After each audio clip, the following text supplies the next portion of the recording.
Muchas gracias. Eh, un saludo muy afectuoso a todos aquellos que intentan ser parte del Consejo Nacional de nuestro partido, del Partido Acción Nacional, y también a los ponentes que pudieran estar interesados en participar en esta charla. Fui invitada para hablar sobre 1915, la obra de Gómez Morín, y yo sí quisiera aclarar que por lo menos para nosotros los panistas hablar de 1915 es referirnos a dos cosas. Uno, a la generación 1915, que es el grupo de intelectuales, jóvenes intelectuales, que tuvieron la responsabilidad de interpretar los principios de la Revolución Mexicana, o sea, de intelectualizar y aplicarlos en la restauración de México. Estamos hablando del año 1915. En la segunda es la obra escrita por Manuel Gómez Morín en el año de 1926, cuando pasaba una larga temporada en España, que su médico le había aconsejado que se fuera para allá con su familia y tomara cierta distancia de México. Él en este año de 1926 era presidente del Consejo del Banco de México. El Banco de México fue uno de los tres fundadores, Manuel Gómez Morín, en el año de 1925, y inmediatamente después de la fundación lo nombraron presidente del Consejo. El Banco de México empezó a tomar un camino diferente a aquel para el que había sido planeado que operara. Y resulta que los políticos en turno solicitaban préstamos que nunca pagaban y empezó a distorsionar la idea de lo que era el Banco de México. Él estaba muy deprimido con esto que estaba sucediendo y sin dejar la presidencia del Consejo, su médico le recomendó que tomara distancia y que se fuera a México. Ahí hice varias cosas, entre las cuales viajar constantemente a París y a Londres, entrevistarse con Vasconcelos y otras personas. Pero lo importante es que Manuel Gómez Morín pudo ver a la distancia, en el tiempo y físicamente, qué era lo que había representado ser la generación de 1915. Y es así como pues pudo escribir con toda claridad cuál era la intención de este grupo de intelectuales, de jóvenes intelectuales. Así es como pues vamos a hablar hoy de lo que fue la generación 1915, rescatada, obviamente, de la obra escrita de Manuel Gómez Morín, llamada 1915, y que es una obra que está impresa y que circula. Tengo entendido que también está en internet y creo que es algo muy importante porque de esa obra, de esos acontecimientos de 1925, es donde surge, es el primer paso que los llevaría a la fundación del PAN en 1939. Por eso es tan importante.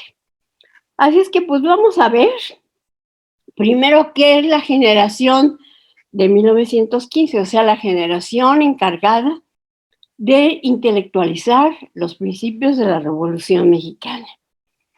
Pues bueno, vamos a ver. La generación 1915, y esto es antes de la obra, está integrada por un grupo de jóvenes universitarios, algunos todavía en preparatoria, pero otros empezando su carrera de Derecho, que seguían a Antonio Caso, a los maestros Antonio Caso y Pedro Enrique Sureña, en la universidad. Estos jóvenes eran Teófilo Leiva, Alberto Vázquez del Mercado, Antonio Castroleal, Alfonso Caso, Vicente Lombardo Toledano, Manuel Gómez Morín y Jesús Moreno Vaca, que fue que murió muy joven. Y hay un grupo ampliado de compañeros que lo siguió y participó mucho junto con ellos, que pues yo me atreví a llamarlos los casi 7, que son Miguel Palacios Macedo, Manuel Toussaint, Narciso Bassols y Daniel Cosío Villegas. Carlos Monsiváis, cuando estudia la generación de 1915 para su obra de Historia de México en el Colegio de México, dice que la generación 1915 era un poco más amplia. Y entonces incluyen ellos a los maestros que habían estado con ellos y algunos alumnos, como Antonio Caso, José Vasconcelos, Luis Enrique Erro, Miguel Ángel Ceballos, Ramón López Velarde, Carlos Pellicer, Jaime Torres Bodet y Octavio Medellín Hostes, quienes eran maestros, guías y compañeros. Se puede decir que la cercanía real que tuvo Manuel Gómez Morín, o sea, influencia directa que más tuvo de maestros, fue primero don Antonio Caso, que fue el que lo llevó al estudio de la filosofía, de la nueva filosofía, como fue conocida en esos momentos, la neoescolástica, que en Francia rescataba Bergson en una reacción al positivismo imperante de esas épocas en el mundo, pero que en México había tomado raíces con el porfiriato, y es que fue el positivismo que de alguna manera se contraponía a lo que planteaba la escolástica. Entonces, era contra lo que es la naturaleza y en contra de lo que es el ser humano de cuerpo y alma y con capacidades de reflexión, de rectificación y de reconstrucción. Y eso pues marca una diferencia muy grande.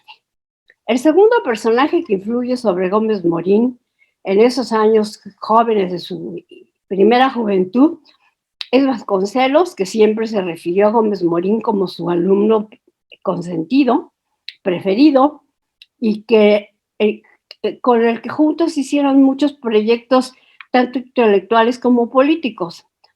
Y el tercero fue Ramón López Velarde, que era su vecino, era 10 años mayor que él, pero los dos compartían la experiencia de haber llegado a México de la provincia y de encontrarse con un mundo diferente. Entonces, no podían olvidar sus raíces, pero al mismo tiempo formaban parte de una cultura que los llenaba de intereses. Así es que, pues bueno, 1915, siendo ellos muy jóvenes, Gómez Morín tenía 18 años, porque nació en 1897, toman con mucha responsabilidad esta responsabilidad que les dieron de interpretar los principios de la Revolución Mexicana, y así es como siendo tan jóvenes, asumen una responsabilidad que no les correspondía a ellos.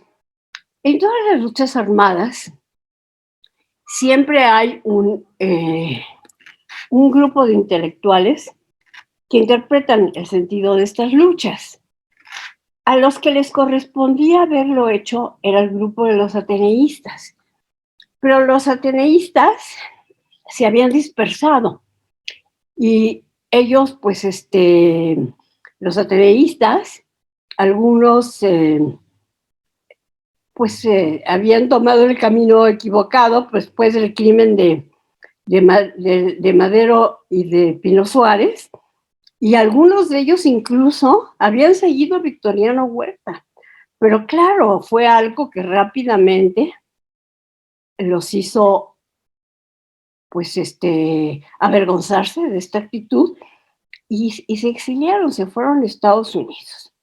Así quedó el camino libre para los 7 sabios, quienes, a pesar de su juventud, asumieron la responsabilidad con gran dedicación.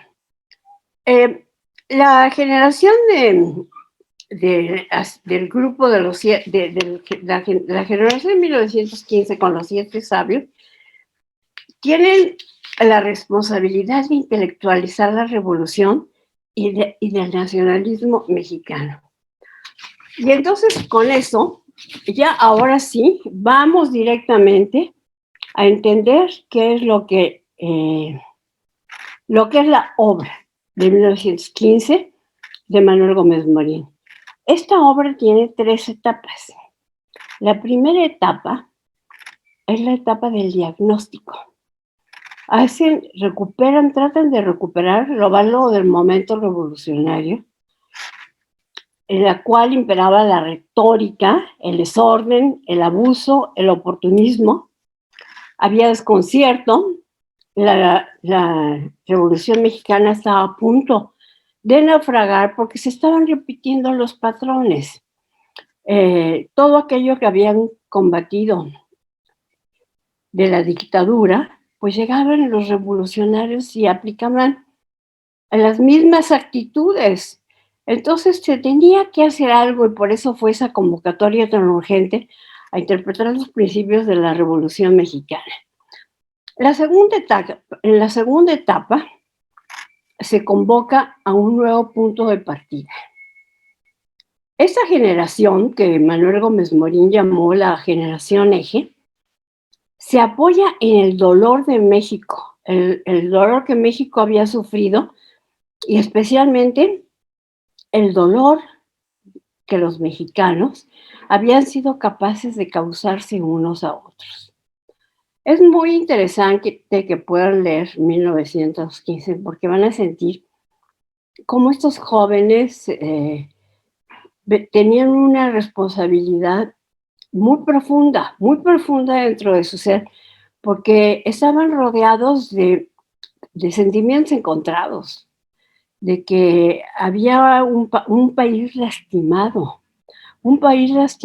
que decía no cambiamos, no escarmentó México y sin embargo sí un gran deseo de sacar las cosas adelante. Así que convocan a un nuevo punto de partida y llaman a la inteligencia de los mexicanos y a la búsqueda de un nuevo proyecto. Existía México, existían los mexicanos, y es a partir del México lastimado que se convocan a rescatar la necesidad de reivindicar los valores nacionales. Y ahí sale una serie de valores que plantea Gómez Morín sobre lo que es la patria, la integridad de la nación. Incluso rescatan lo que es la canción mexicana y la Virgen de Guadalupe. Todos esos elementos que formaban parte del nacionalismo mexicano. Se trataba con ello de, antes de tomar decisiones, volver a las raíces, de recapitular.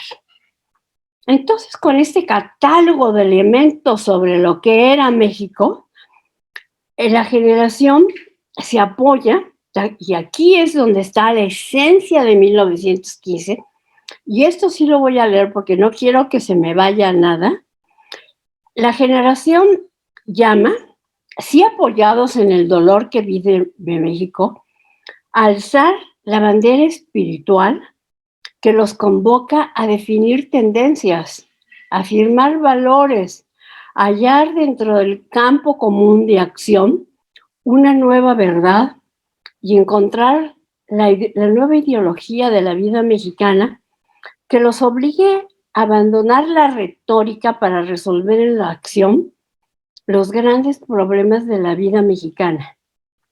Con esto se daban los primeros pasos como nación cultural surgida de la Revolución para encontrar un nuevo nacionalismo con características propias. No se trataba de importar nada ni de Europa ni de Estados Unidos, que claramente se manifiesta en el nacionalismo mestizo de la asimilación de dos culturas, el indígena y el español.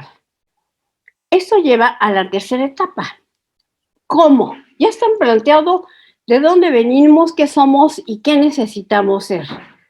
Pero, ¿cómo? Entonces es cuando habla Gómez Morín de un método, de implementar el método, lo cual implica en primer lugar, activar la crítica. Otra vez más, ¿cómo empezar? A partir de nuestros errores. A partir de nuestros errores, para así concretar un programa. No se podía empezar a actuar si no había una planeación sobre lo que iban a hacer, con propósitos claros y definidos. Era la afirmación de la libertad y la orientación moral. Hacía mucho énfasis en los valores de la vida nacional, para ser el eje en la búsqueda de una nueva orientación social. Decía Gómez Morín que las revoluciones estaban fincadas en ideas y en hechos, pero que había que conciliarlos, o sea, no llenarse de ideas para no llegar a ningún lado, sino que había que sentarse a retomar las ideas para caminar juntos hacia una nueva orientación social. Entonces, es cuando hablan de alzar una nueva bandera espiritual. Esto implica la afirmación de valores para luego organizar una nueva ideología de la vida mexicana, fundamentada en la búsqueda de coincidencias con la actitud emprendedora, la voluntad de rescate y el propósito de hacer efectivos los esfuerzos de recuperación. No solo era importante tomar conciencia sobre lo que representaba la responsabilidad que el grupo tenía. Antes de actuar había que planear. No se podía actuar si no había una planeación y un camino a seguir.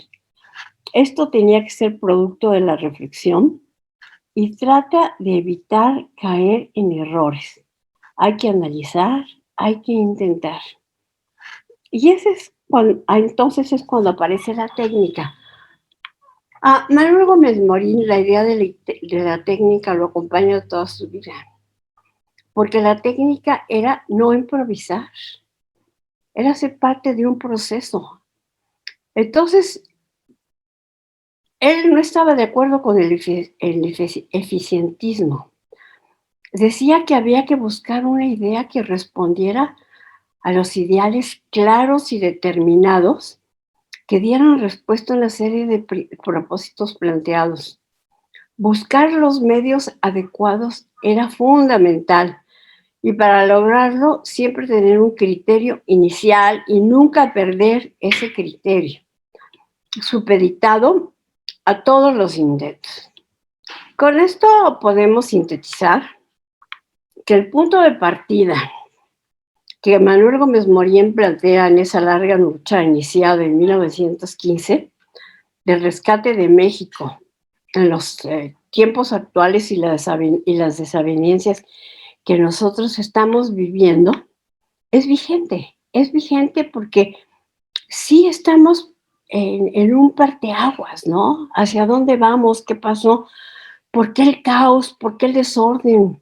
¿Por qué está la gente tan lastimada? ¿Por qué sentimos que se pierde la ruta? Y porque, bueno, pues es que es el momento de, a partir del dolor, tratar de reconstruir a partir de lo mejor que ha tenido este país para buscar el camino correcto. Entonces, en una época de reconstrucción, porque sin duda México va hacia en lo que se debe tener en cuenta para el 2024, primero es un proceso de reconstrucción. Antes de ir a presentar el México maravilloso, es reconstruir las ruinas de este país que ha sido terriblemente lastimado durante este sexenio y así poder retomar el rumbo que el país llevaba. Yo quiero sintetizar cuáles son los puntos importantes que plantea Gómez Morín en 1915. Es, a partir del dolor del México lastimado, se requiere buscar un nuevo punto de partida. En la búsqueda de un nuevo proyecto para reivindicar mediante una nueva bandera espiritual que fortaleza los valores nacionales para que así surja una nueva ideología de la vida mexicana que nos permita abandonar la retórica para resolver en la acción los grandes problemas de la vida mexicana y encontrar así el nuevo nacionalismo mexicano con características propias. Eso es lo más importante de 1915. Pero no quisiera dejar las cosas tan a la deriva y pensando en los ponentes que van a tomar la palabra después de mí. Y sí quisiera dejar muy claro que estamos hablando de 1915, no de 1939, porque es increíble que a 82 años de la fundación del PAN se siga pensando que Acción Nacional nace como respuesta a las políticas implementadas por el presidente Lázaro Cárdenas. Lo que no le gustaba a Lázaro Cárdenas era el corporativismo, que se empezaban a organizar los sectores para ir a formar el Partido Nacional Revolucionario y se perdía la libertad de asociación y la libertad de pensamiento. Y eso era lo que no le gustaba a Lázaro Cárdenas. Pero estamos hablando en 1915 de lo que representa rescatar al país, de un caos que era la posrevolución, cuando las personas que estaban llegando al gobierno cometían errores terribles como la corrupción y como procesos electorales viciados. Entonces, bueno, yo quiero rescatar y no vamos a ir a plantear todo lo que hizo Manuel Gómez Morín, porque eso es imposible. Fue un hombre maravilloso, muy productivo, y que lo que sí quiero es vincularlo cómo se fue desarrollando sus inquietudes políticas para fundar un partido político. Lo que sí puedo decir que Manuel Gómez Morín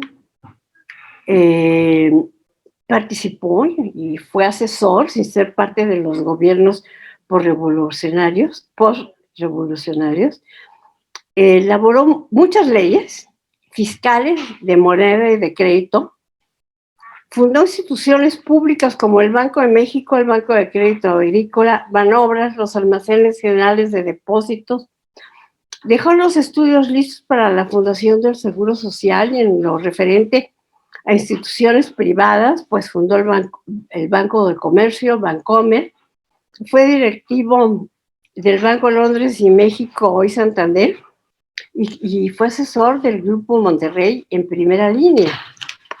Pero bueno, hizo muchas otras cosas más, como asesorar a gobiernos de otros países en la fundación de sus instituciones financieras y de crédito, como lo fue en Ecuador. Y el primer momento en que habla de fundar un partido político es en el año 1921. Participa en el vasconcelismo, en la lucha vasconcelista, y a la hora que ve el fraude electoral, le propone a Vasconcelos canalizar todas estas inquietudes en la fundación de un partido político. Él creía que había que fundar un partido político de oposición, lejos de los caudillos, pero sí fundamentado en ideas permanentes. Entonces, a partir de eso, siguió asesorando a los gobiernos posrevolucionarios y sobre todo en cuestiones técnicas, sobre todo en la redacción de leyes. Y yo diría que un papel importantísimo fue el que jugó cuando fue rector de la Universidad Nacional de México. ¿Y por qué digo que fue tan importante? Pues sobre todo para los jóvenes, explicarles en qué momento es rector de la Universidad Manuel Gómez Morín. Manuel Gómez Morín llega a la universidad como rector en el año de 1933. En esas épocas, justo inmediatamente antes de que fuera rector, El marxismo era una doctrina que trataban de imponer en todas las universidades del mundo, porque era una doctrina elitista que el pueblo no la acababa de entender. Y entonces uno de sus excompañeros de los Siete Sabios, Vicente Lombardo Toledano, quien era director de la Escuela Nacional Preparatoria, propone que se implante el marxismo en la Universidad Nacional. Esto causa una reacción bárbara y tumultuosa, porque los universitarios, con don Antonio Caso al frente, enarbolan la lucha por la libertad de cátedra, la cual incluía a todas las corrientes del pensamiento, incluyendo al marxismo, y había marxistas junto con ellos también, peleando porque no se implementara un credo único en la universidad. En estas condiciones es cuando llega Manuel Gómez Morín a ser rector de la universidad. Y claro que pues le toca reformar la universidad, consolidar la autonomía universitaria, hacer todos los esfuerzos para que se aprobaran desde el Consejo Universitario el estatuto, el primer estatuto, que es lo que le da su gobierno propio a la universidad, para que no dependiera del exterior. Les habían quitado todos los recursos económicos, y a partir de las cenizas de la universidad es cuando se empieza a reconstruir y se marca el proyecto de universidad vigente hasta el día de hoy. Fue muy importante lo que se jugó en la universidad en los 13 años que Manuel Gómez Morín fue rector, pero él tuvo ahí la oportunidad de ver claro. Fundar en México un partido político que fuera socialista y de izquierda, pues eso no lo quería Manuel Gómez Morín, ni para México ni para la universidad. Y como en esa lucha universitaria se luchaba por la pluralidad de las ideas y por la libertad, deja claro que el proyecto político del partido que él iba a fundar debería estar fincado en la libertad. Y por eso tenemos en el PAN las tesis libertarias con las que nace el Partido Acción Nacional. Se definen de un movimiento universitario. Es en el año de 1934 y por eso encontramos en nuestras tesis panistas pues la libertad de pensamiento, todo el régimen de libertades, la libertad de educación, la libertad de cátedra, la libertad de tránsito, el municipio libre, una economía social de mercado y que se definen en ese movimiento universitario. Ya para concluir, debo decir que sale de la universidad pues muy combatido desde dentro porque afuera ya el calor del gobierno cardenista insultaban, criticaban a Manuel Gómez Morín, pero esas críticas estaban afectando a la universidad. Y es por ello que Manuel decide renunciar y es por ello que sale ya completamente convencido a que ese largo proyecto de sacar adelante un partido político de oposición entre en contacto con, y esto es para vincularlo con la próxima ponencia que viene después de la mía, ya después empieza con Efraín González Luna a trabajar sobre un proyectito que tenía Manuel Gómez Morín sobre los principios de doctrina. Lo trabajan por varios meses, por muchos meses lo trabajan entre los dos y ahí empezaron una relación que los va a acompañar por toda su vida. Yo con esto ya quisiera terminar mi participación. Si tienen alguna duda, pues yo con mucho gusto estoy para contestárselas. Y si quiero, pues desearle mucha suerte a todos aquellos que quieren ser parte del consejo. Es una oportunidad muy interesante. Van a tomar decisiones interesantísimas. México México se encuentra en un momento tan difícil como el que enfrentaron los 7 sabios al interpretar los principios de la Revolución Mexicana, porque estamos entrando a un periodo de definiciones. México, en primer lugar, tiene que entrar a un periodo de reconstrucción nacional porque el país está destrozado. Y a partir de todos estos consejos que da Gómez Morín en 1915, es que México va a tener que surgir como un país diferente. México es un país de jóvenes. Los jóvenes tienen una manera de ver la vida muy diferente a los que ya llevamos muchos años en el PAN. Yo llegué al PAN en el año de 1963, o sea, hay muchas cosas nuevas. Los jóvenes se entienden con los jóvenes a partir de códigos diferentes. Y es por eso que yo espero que muchos jóvenes lleguen a formar parte del consejo para que puedan proyectar la imagen de un partido renovado, de un partido que está dispuesto, como lo plantea Gómez Morín, a tomar una nueva bandera, a pensar en los valores más importantes de México, aplicarlos, hacerlos posibles y no quedarse en la implosión de lo que puede ser una lucha transitoria. México está para muchos mexicanos y para muchas generaciones, y por eso el Partido Acción Nacional tiene que tomar esa nueva bandera intelectual. Mire, lo que proponía Manuel Gómez Morín era tener una serie de ideas permanentes. Las ideas permanentes son las que se aprobaron en la fundación del PAN y sobre las que habló Carlos Angulo esta mañana. Por eso es tan importante retomar y reinterpretar esa serie de ideas permanentes. La gente va y viene en el PAN, pero las ideas básicas, las ideas permanentes, allí están. Y por eso es tan importante, no olvidarlas, rescatarlas y presentarlas como el eje de una nueva cultura nacional. Les agradezco mucho su atención.